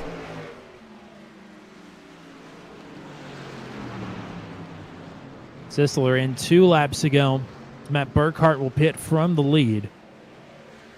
Right now, everybody's chasing Greg Maul, by the way. Maul and Widener, the first two on pit road, and they've got 2 seconds back to Heath Smith. So Maul looking to cycle out to the lead once Slagle and McRoberts come down pit road. Michael also going to have to work past Scott Patton here, who is going for a Hail Mary, still out on track after the pit road speeding penalty has taken him out of the win here today. Hoping for a caution, hoping not to be the caution.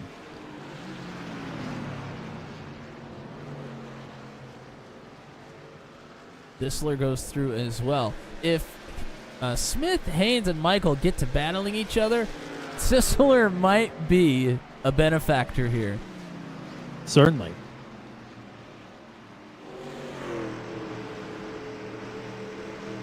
Slagle and McRoberts bypass pit road entry once again, so they have yet to make their final stops. Maul and Widener now. Heath Smith past the 95. So move Smith into provisional second, but fourth for the moment. And Widener on that same strategy as Greg Maul, but Greg Maul a couple of seconds in front of Widener, so... Yeah, big lap time differentials, a 36.2 last time around for Maul, a 34.8 for Smith, as Widener has to run it all the way down to the inside wall there to hang on to that one. And by the way, Andrew Schulte out on track, 102 laps down. But the Taco Bell truck is on the battlefield for the first time in a week. He just had to grab that late night grub from the Bell. He was a little late. He's certainly thinking outside the bun. I think that is Ryan McRoberts down pit road. Still yet to see Slagle. As there goes Heath Smith. And Smith to provisional lead. P2. Michael is catching Rob Haynes here.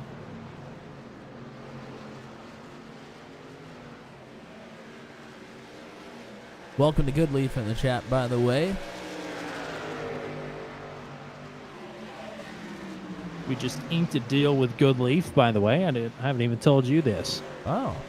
The Daredevil Indianapolis race will be the Goodleaf VHS Rentals 150. That's perfect. Now this has become a 3-way battle for what will be for third. Michael just about got into Greg Maul.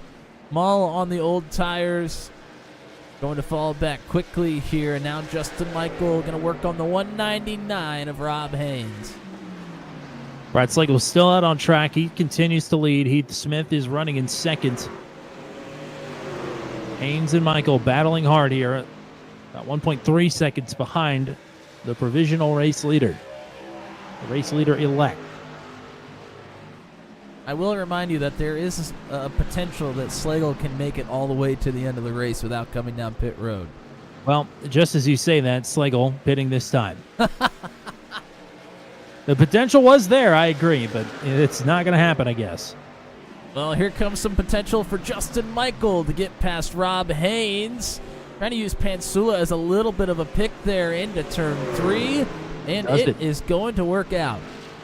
Michael been leaning on this right rear tire a lot here in this Pansula effort. Slaps the wall. 1 second now from Michael up to Smith. Smith has not had to do much searching around here. In this run-up, Michael's been driving like a madman, like usual.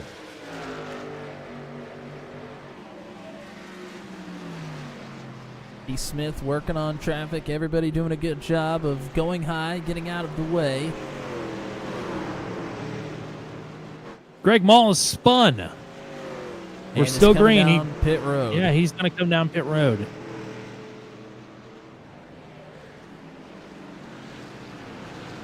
Don't tell me we're going to have to make another pit stop for tires. Shudder to think at what the tire percentages are at here. Well, Michael is catching Heath Smith very quickly. I would have to say it's not looking good. It's looking a little gloomy here for the one, but it's certainly going to put up a fight. Is Smith saving up for this inevitable battle here?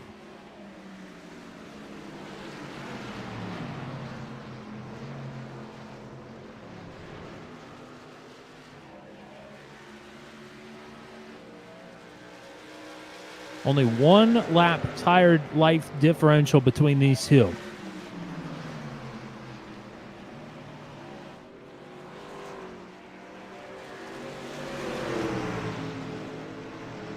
Michael on rails here.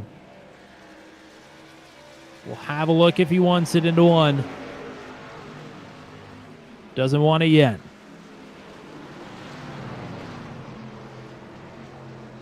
Smith trying to fend off any sort of move here.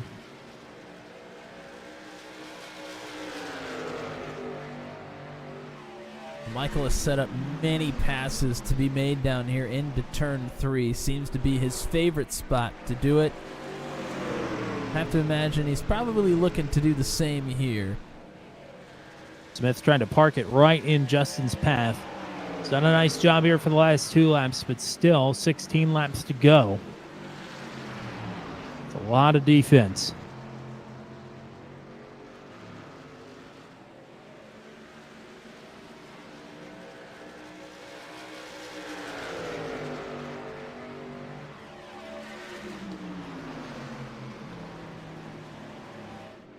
Andrew Schulte lurking back here. 100 laps down. How will he factor in? I think he's intentionally not factoring in. He's been sitting about the same length. Here comes Michael. Dive down into turn 1. Smith on his regular line, unfazed. Nicely done. Greg Mall on fresh tires, purple lap. But well down in the pecking order here.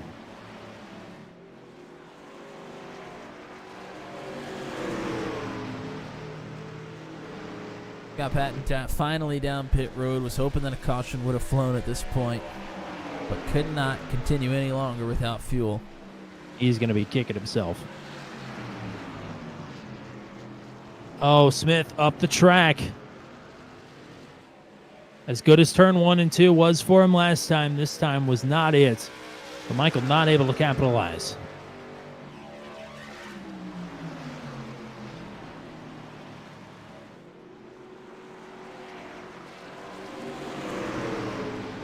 Lap traffic ahead.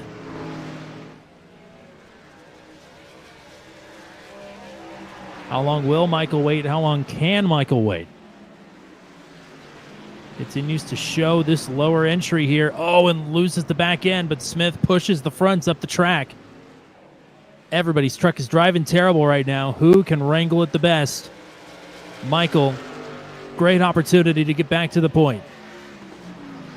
Smith tried to crowd him on entry there, but up the racetrack a tad. Smith is in trouble. Oh, Michael giving it didn't get everything great he's drive got. off. Smith just would not lift. Looked like he was getting tight up towards the wall, but refused to lift. But Smith up the racetrack into turn 1. Justin Michael to the lead. Michael continuing to lean on that right rear tire, though. Didn't get a great exit. Crossover for Smith inbound. And lap traffic ahead. Ooh, Justin Michael up the track quite a bit there through turns 3 and 4. Michael is pushing hard. Smith has been calm, cool, and collected. Here comes Greg Mall, the fastest driver on track right now. And that may throw a wrench in Heath Smith's plans. Whoa! Maybe not. Came up quick there on the 87. Yeah, that has opened this wide up for Michael.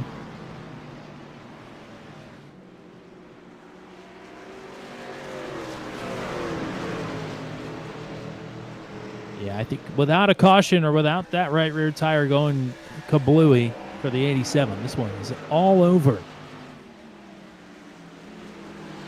Certainly possible that we've seen it already.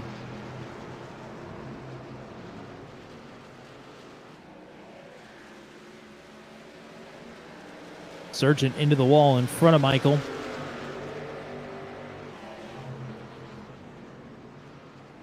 Take it back to a battle for a top 5 position. Johnny Hamby and Matt Burkhardt are going at it. Burkhardt is the one trying to move forward here.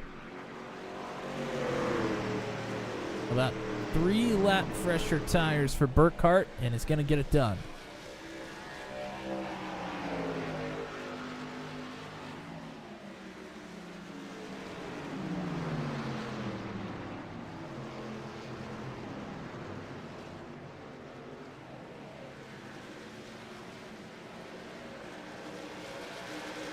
And there is Scott Patton, who is once again a lap down after having to come down pit road late in the race.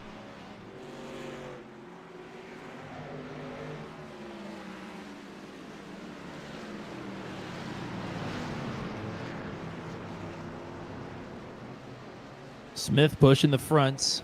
Michael pushing the rears. Between them, they've got a healthy set of tires, I think. I don't know about healthy, but they're certainly better than what they have now. Yeah.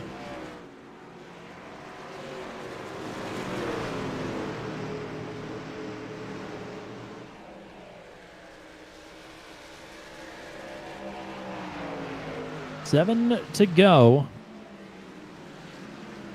Michael's lead is a second now as Greg Mall is getting around Brad Slagle to go back up to ninth.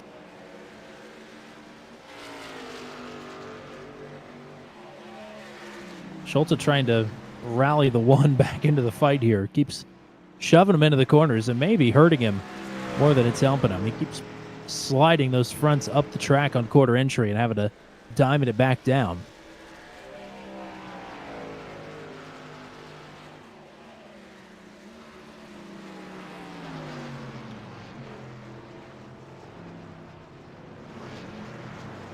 What's funny is Schultz is about 3 laps away from getting a position.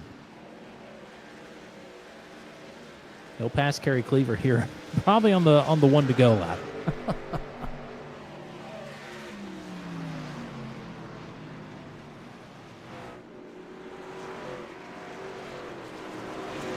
Something tells me this race isn't going to count for him, though, with the 3 drop races in effect.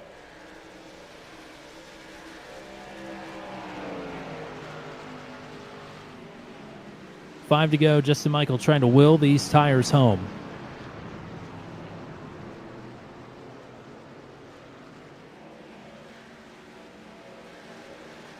Smith starting to wiggle now.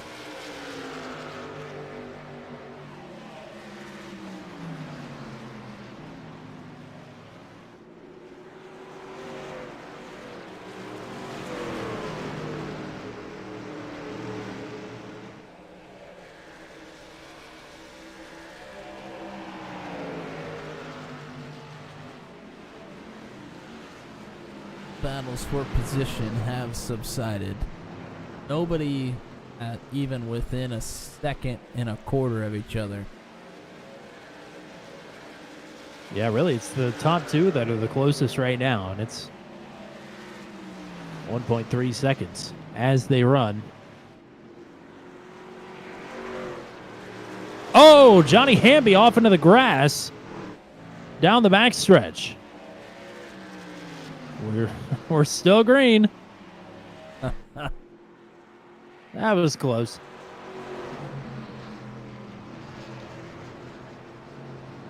Well, that was a pass for position. Jack Watt's going to move up to 6th as a result.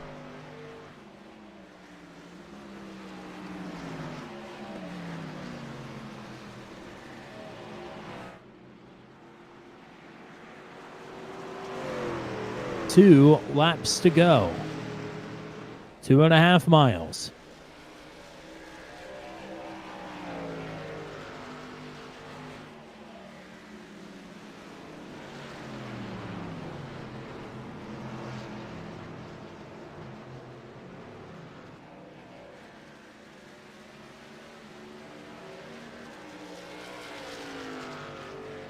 Michael just wants to make it back around to the line and make this official at least. He's got a 1.5 seconds to play with should something go wrong here on the final lap.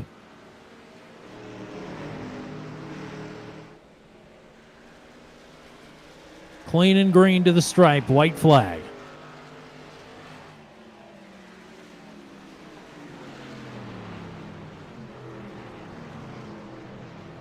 Cautious entry there into 1 and 2. Michael's trouble spot this race. Things were not looking up 87 after a brilliant rally through the field to open this race. Justin Michael recovers beautifully, and it's going to be a 6th win on the season for driver 87. What a run for Justin Michael. He is going to take Gateway for his 6th win of the season here in Max V. Smith 2nd, Haynes 3rd. And the driver that has led the most laps here today, Scott Patton, 1 down in 11th. Great run for Matt Sisler here also, a 4th place finish. I think that's 3 top 5s in the last 5 races for Sisler. Could have been another one last week. He was running in the top 5 when he got wiped out. And Michael getting hit on every corner on his way through turns 3 and 4.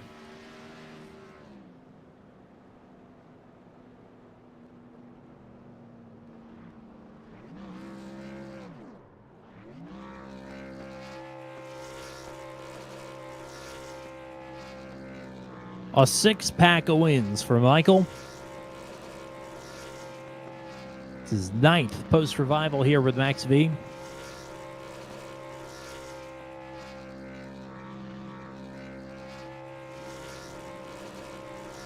And with 2 laps to go, Andrew Schulte moved up to 21st.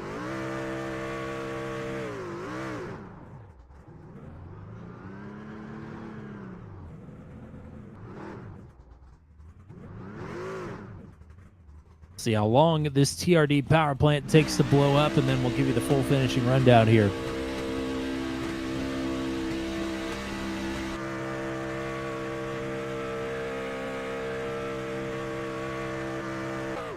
There it goes. That wasn't long. Nope. Alrighty, Justin Michael 15th to 1st here tonight. Heath Smith going to finish exactly where he started in 2nd. Rob Haynes, the pole sitter, will finish in 3rd. We'll talk to these 3 gentlemen momentarily. 4th for Matt Sisler. 5th for Matt Burkhardt. Great run for Matt here tonight. 6th for Jack Watts. 7th for Johnny Hamby. 8th for Charlie Wider. 9th for Greg Mall. Another big move for him. And 10th for Brad Slagle. Back-to-back top 10s for the 052. Scott Patton, disappointing 11th place finish here tonight. Ryan McRoberts in 12th.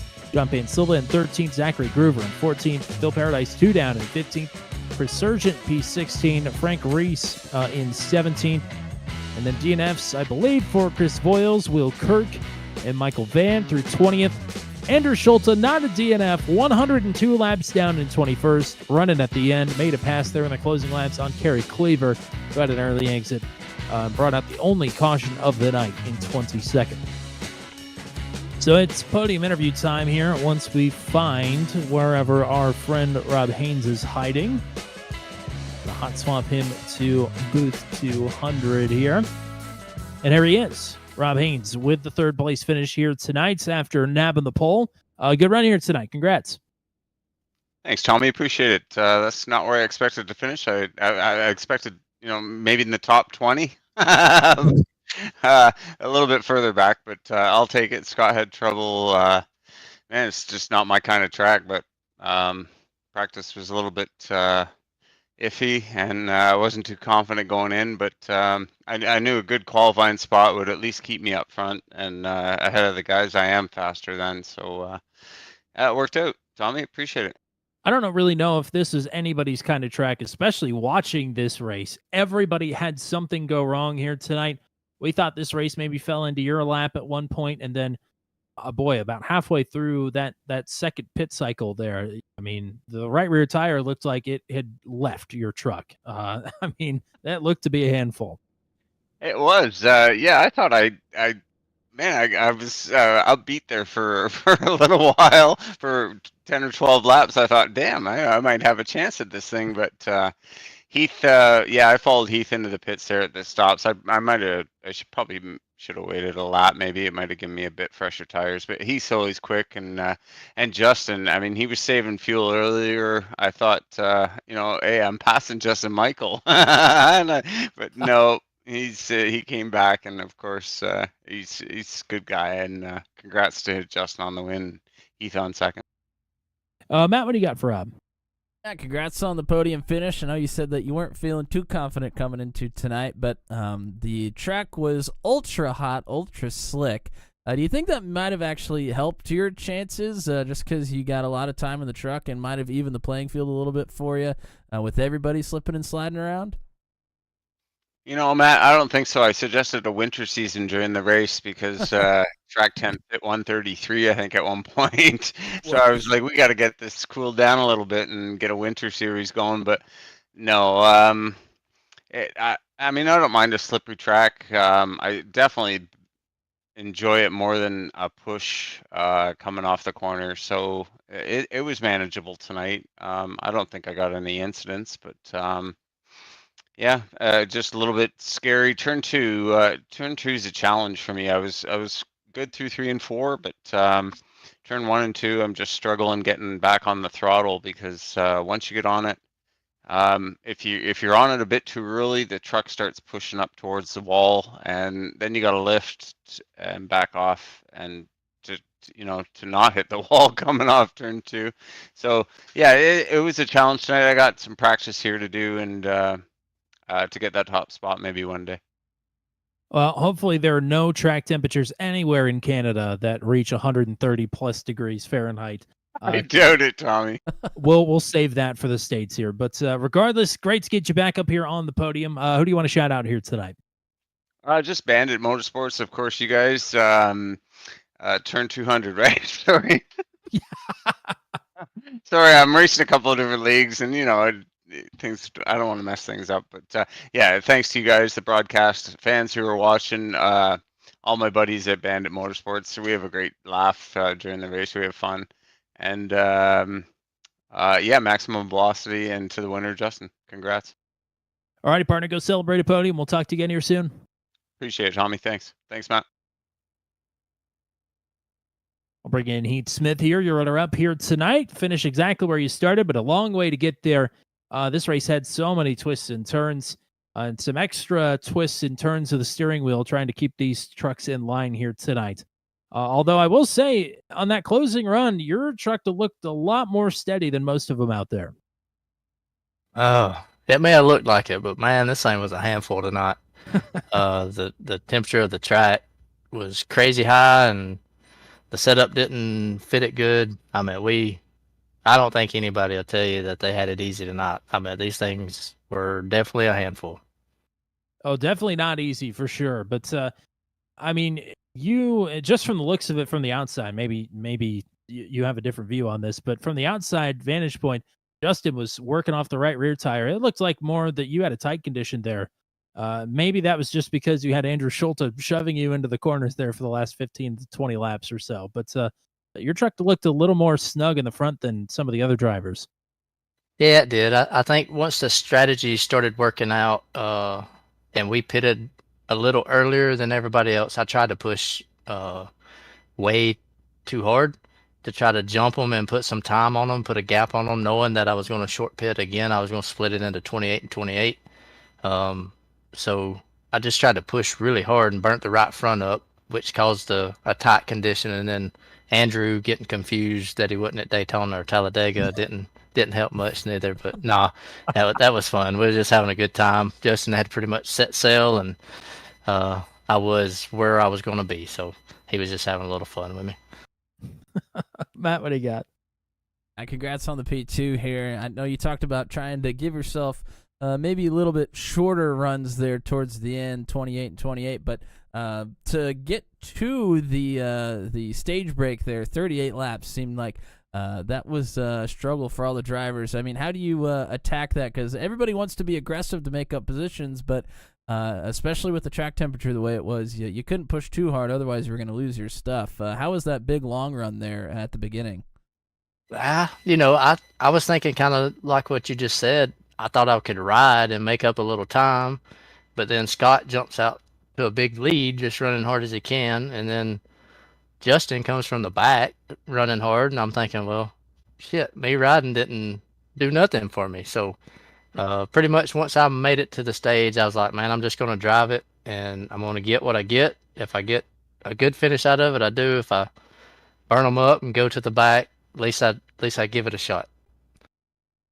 Well, certainly I'd say P2 is a pretty good finish here tonight. Yeah, nicely done. Welcome back to the podium. And who do you want to shout out here tonight? Of course, I got to thank CNC Home Designs, Kerry Cleaver for sponsoring the league this year, and then of course all the Max V admins for giving us a place to race on Thursday nights. Especially James Lehman, he's put a lot of effort and time into getting this thing back going. So I'd like to say thanks to him, and then of course Highline Racing.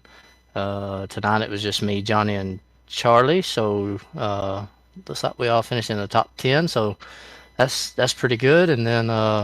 Of course, you guys for broadcasting at Turn 200 do a great job. Me and my family love watching it back, and my boys enjoy laughing at me when I screw up. So thank you for what you do. Yeah, thanks for repping us on the hood of the truck as well. Looks great, and looks even better when it's on the podium here. So keep it up. We'll talk to you again soon. Alrighty, thank you guys. And now, crazy race with multiple changes in momentum and direction. Quite literally at one point for Justin Michael, who is going to find his way through multiple roller coaster loop-de-loops with his 6th win of the season. First of all, congratulations. Second of all, I mean, how do you keep coming out on top of all the chaos here? Yeah, I appreciate it. I don't know, especially at this track. I hate this place, and should bulldoze and make a parking lot for I-70. People going to work in St. Louis, but yeah, I don't know. At one point, I was trying to save gas and making a one stop there in the middle of the race, and felt like I was going to come up short. So I was like, well, nothing I can do now. So I pitted. I thought I was screwed. And next thing you know, I'm running like half a second to a second lap faster than leaders, and I ran them down, and we all pitted. And I don't know how I got past him, but Andrew was behind us and said, hey, try the low side. I'm getting grip down there. So I sent it down there. Man, it stuck. I didn't think I'd get around him like that. I'd never been able to pass in the bottom of 1 and 2 like that. Leading Scott Patton there in the middle of the race, all of a sudden, Matt says that it was a clutch and maybe a shift down, and all of a sudden that thing is just about spun around. And then how do we recover and carry on from that? Yeah, I was trying to save gas and clutching it, and it's the first time I ever did it in 3rd gear, and I dropped the clutch a little too soon. Thought I was going to lose it. That was just lack of talent on that one, but that's what I was trying to save. Like I said, I thought I could make it, but it didn't end up working, and Scott got a penalty. I think he would have won the race though if he wouldn't have got that penalty. Yeah, I hate can't disagree with that honestly, but that does happen. Matt, what do you got here for the race winner? Yeah, congrats on the race win. We were talking to Heath Smith just a minute ago, and he said that first run, he kind of backed off, trying to save some tire, thinking that he could get back after it, pass a few folks after it. Run had gone on, but you did not have that luxury. You had to push from the get-go without a good qualifying effort. And were you surprised at how well the tires seemed to kind of hold on for you? At least from our point of view, it seemed like they did, because you were still passing trucks well deep into that run. Yeah, we really screwed up the qualifying. I wrecked both laps, and I don't know how I made it through there, because the track was so hot, and later on it dropped a couple degrees, and that really helped us. But some of them let us by. Some of them races pretty hard, and I think the ones that races pretty hard is what really kind of heated up my right front way too much. And at the end of that run, I couldn't catch them. But we got up to third. I think it was third. So that was I think it was a good effort. So we got some stage points out of it. Certainly did. And you got another win here tonight at Gateway. I remember from Truck 200 here that the parking lot comments. At least we're not fishing here. We can use it for some industrial zoning. But regardless, great win here tonight. Who do you want to shout out? Just you guys calling great races always, and I go back and watch some of them. And Scott from Patented Paints for painting the truck as always, so definitely look out for him if you want some paints done for you. And everybody out there watching my stream of Floorboard Deep on Twitch, and James for putting on the leg, and everybody out here for showing up and racing really clean tonight. We appreciate that. I don't think there was any yellows besides the stage, so we definitely appreciate that. Absolutely. Good, clean race out here tonight at Gateway, despite all the slipping and sliding. And you come out on top of all of it. Congrats on another win. We'll talk to you again soon. Thanks, guys. Boy, it feels like all of a sudden in my office back here, it's 130 degrees. It must be coming through the sim and into my real room. So I'll wrap this up quick here, Matt. But what do you want to say? Yeah, well, it was good stuff from the drivers. Wow, what a tough test for everybody here tonight. But as Justin Michael just said, everybody ran clean. So good stuff from everybody here tonight on a tough night. Thanks for showing up and showing out, putting on a show for us here. And thanks to everybody that was tuning in and showed up to watch here tonight as well. Goodleaf, Michelle Kirk, and Marilyn Beck were in the chat with us. I know there were quite a few more watching. So thank you guys for tuning in, chatting with us. And if you didn't chat with us, thanks for just tuning in and watching. And we will not see you live on Sunday. Tommy, what do we got coming up? Well, Sunday, of course, we're going to be at the Cup Race for Realsies at this very venue at Worldwide Technology Raceway. Looking very much forward to that. So it'll be Mission R and Mission O together on a tape delay on Monday evening, aiming to have that one up at about 7:30 p.m. Eastern Time. We've never had to do a post before, so I'm not exactly sure how that's going to come together, but still aiming sometime Monday evening here if you're in the United States for that one to come out.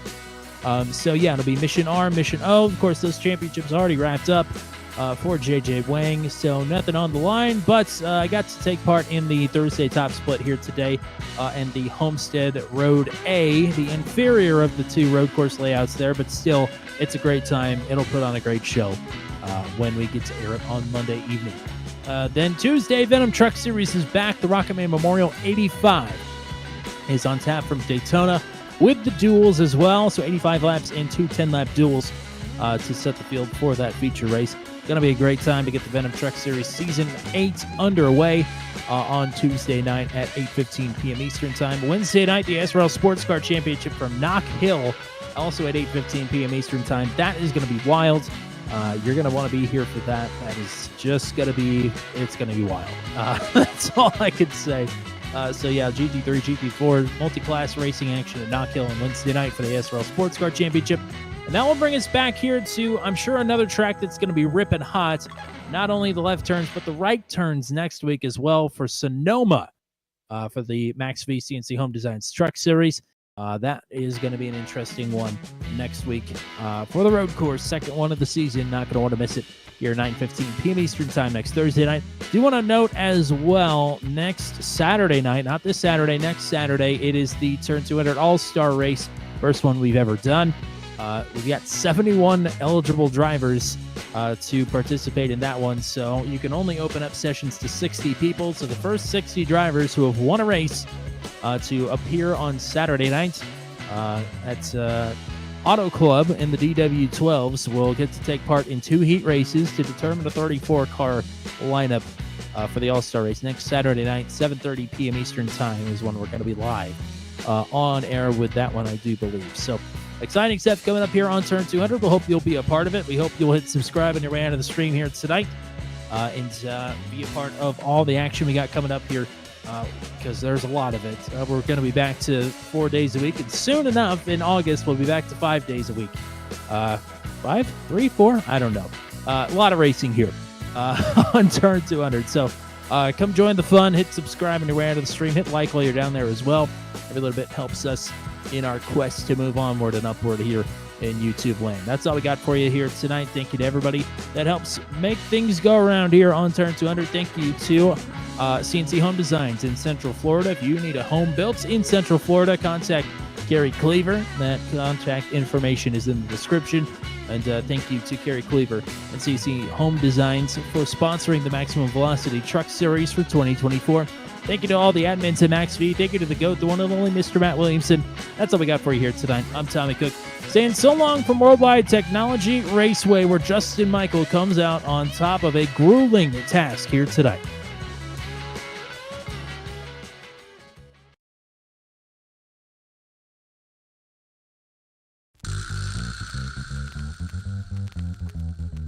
This has been a live broadcast on Turn 200. Be sure to hit subscribe and hit the bell to get notified of when we go live next. Thank you very much for joining us, and we'll see you again soon.